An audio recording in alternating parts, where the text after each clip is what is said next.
docteur Ouzan, vous avez vu un patient arriver, vous avez fait le diagnostic d'infarctus du myocarde, les équipes l'ont pris en charge. Quel est le traitement après le traitement d'urgence? C'est une excellente question. D'abord, on revient sur le problème d'éducation.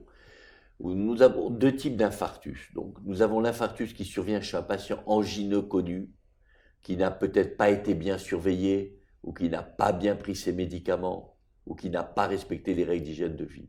Et vous avez le patient dont la première présentation est l'infarctus du myocarde.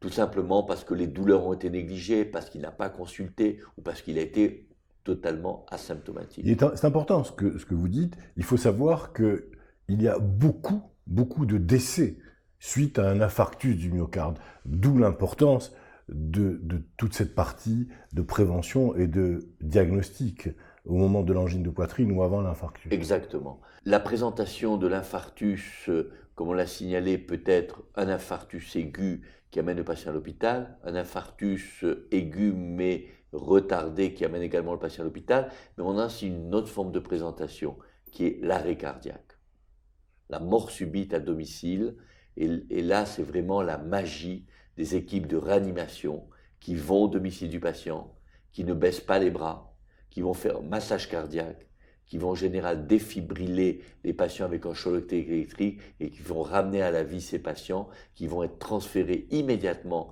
à l'hôpital où les équipes vont les prendre en général en charge, c'est-à-dire coronarographie en urgence, ouverture de l'artère qui peut avoir des effets absolument fantastiques sur la récupération du patient.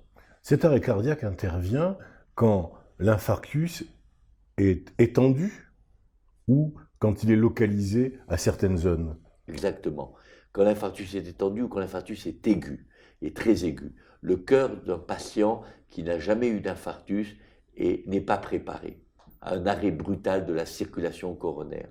Donc ça peut se traduire par un arrêt cardiaque et qui va imposer donc une réanimation, une intubation, une ventilation. Le patient est amené à l'hôpital ventilé, intubé. En général, ces équipes sont absolument formidables parce qu'elles amènent des patients qui sont inconscients. Le patient est amené directement en salle de coronarographie, coronarographié, et dès l'ouverture de l'artère, on peut voir des patients se réveiller et se demander où ils sont. Et donc, ça c'est l'avènement vraiment de la cardiologie moderne. Il ne faut jamais baisser les bras. Et je pense que beaucoup de patients, enfin quelques patients, ont été vraiment sauvés par cette technique de réanimation à domicile, de transport urgent à l'hôpital et de traitement par angioplastie à la phase aiguë de l'infarctus du myocarde.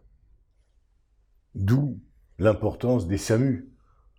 Moi, j'ai connu, si vous permettez, la naissance des SAMU, puisque j'étais à Toulouse, et c'est le professeur Louis Laringue qui a créé les SAMU, et j'ai commencé ma vie de médecin en travaillant au SAMU à Toulouse. Donc j'ai vu comment nous avons pu aider toutes ces personnes qui avaient ces problèmes cardiovasculaires.